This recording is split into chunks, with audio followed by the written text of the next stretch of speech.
আজকে আমার কাছে আছে পোকো X3 Pro ডেট, ঠিক আছে।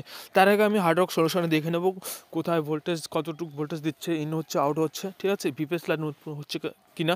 তো তার জন্য সম্পূর্ণভাবে ভিডিও দেখতে পারো। যদি ভিডিও দেখে একটু ভালো লাগে থাকে প্লিজ লাইক করো, শেয়ার করো। আর একটা পোকো X3 Pro কমনই প্রবলেম হয়, সেটা হচ্ছে অটো পোর্ট নেয়, ডেট হয়ে যায়, অটোমেটিক চলতে চলতে ডেট হয়ে যায় আর অটো পোর্ট নেয়। সেটা আমি সমাধান বলবো যে কী করলে তাড়াতাড়ি ঠিক হয়ে যাবে, ঠিক আছে। রিবোলিং ছাড়াও কিন্তু সেট অনেক সময় ঠিক হয়ে যায়, সেটাও আমি বলবো। তার আগে আমরা দেখে নেই ভিপিএস লাইন কোথা থেকে উৎপন্ন হচ্ছে, কোথায় কোথায় লাইনটা যাচ্ছে, আর ভোল্টেজ কত কি ইন আর আউট হচ্ছে কোথায় কোথায়, ঠিক আছে। প্রথমে আমরা চার্জিং লাগিয়ে চেক করব। তো দেখা যাচ্ছে পোকো X3 Pro, এখানে V/5 ভোল্ট চেক করব চার্জার লাগানোর পর চলে গেছে, দেখব কোথায় গেছে, ঠিক আছে। তো এখানে যদি V/5 না আসে তো বাইপাস করে দেবো।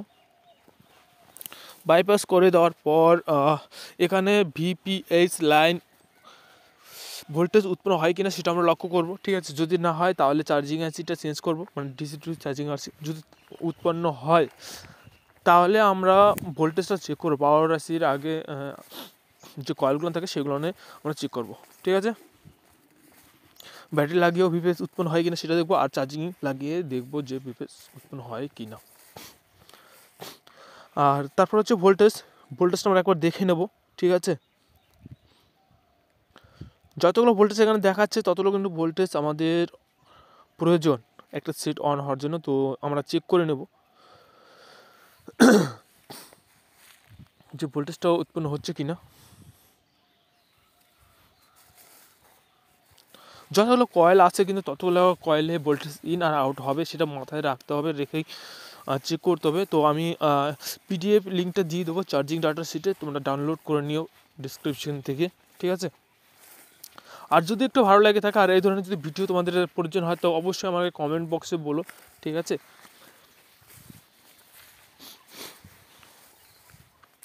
কেন ফার্স্ট আমাদের ভোল্টেজের প্রয়োজন আছে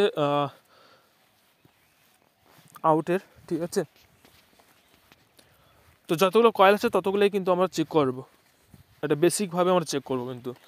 আর যদি সেটা কোনো ভোল্টেজ যদি না হয় সেটা আমরা দেখবো কোথা থেকে ভোল্টেজটা দিচ্ছে, সেটাকে রিপ্লেসটা করবো, কিন্তু তার আগে আমরা ভোল্টেজটা চেক করে নেবো, ঠিক আছে।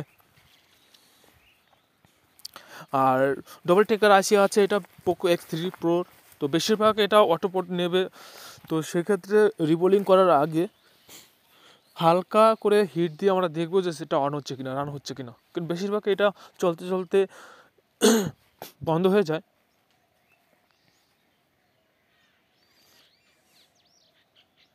আমরা একটা পাওয়ারে কি চেক করবো ভোল্টেজ দিচ্ছে কিনা। যেহেতু পাওয়ার কি থেকে যদি ভোল্টেজ দেয় তাহলে ভাবতে হবে পাওয়ার এসি ঠিক আছে, কেন পাওয়ার এসি থেকেই তো ভোল্টেজ ঠিক হয়। আরটা আছে পিএস হোল্ড, আর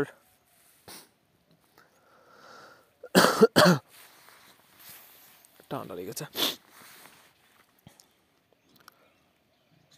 তো আমরা ভোল্টেজটা চেক করে নেবো এখানে ভোল্টেজ দিচ্ছে কিনা, ঠিক আছে। যদি শর্ট থাকে, ভিপিএস লাইন উৎপন্ন না হয়, তাহলে আমরা কোথা থেকে শুরু করব, ঠিক আছে, সেটা আমি তোমাদেরকে দেখাবো এখনই। বিট ম্যাপের সাহায্যে তোমার দেখাবো ভিপিএস লাইন কোথায় কোথায় যাচ্ছে, ঠিক আছে।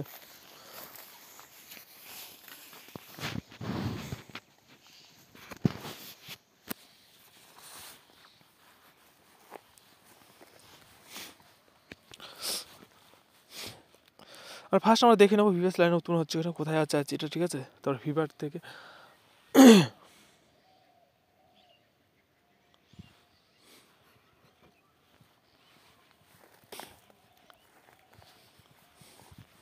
তোমরা এখানে দেখে নেবো ভিপিএস লাইন কোথায় কোথায় যাচ্ছে, ঠিক আছে। যদি শর্ট থাকে তাহলে এই লাইনটা কোথায় কোথায় রয়েছে সেটা আমাদের ফার্স্টে জানতে হবে, না হলে মল সারা যাবে না, ঠিক আছে।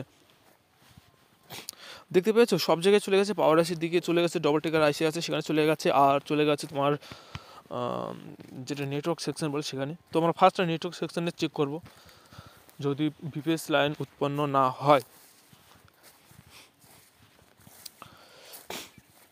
আর তোমাদের যদি পোকো X3 প্রোর অটো পোর্ট নেয় তাহলে মোবাইলটা রিভলিং করার আগে হালকা হিট দিয়ে দেখতে হবে। অনেক ক্ষেত্রে কিন্তু হালকা হিট দিয়ে করলে সেটা অন হয়ে যায়, সেটা তোমাদের মাথায় রাখতে হবে, ঠিক আছে।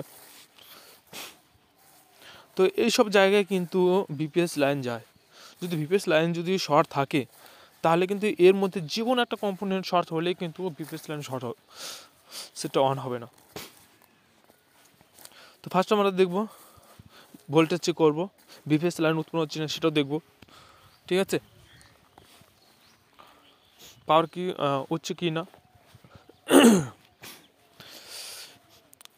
এগুলো ছিল বেসিক, এগুলো দেখি তারপর মোবাইলটা অন করব, ঠিক আছে। আর আমার কাছে যেটা X Pro 3 ছিল সেটা আমি ঠিক করে নিয়েছি, ওটা ভিপিএসের প্রবলেম ছিল। তো দেখা হচ্ছে নেক্সট ভিডিওতে।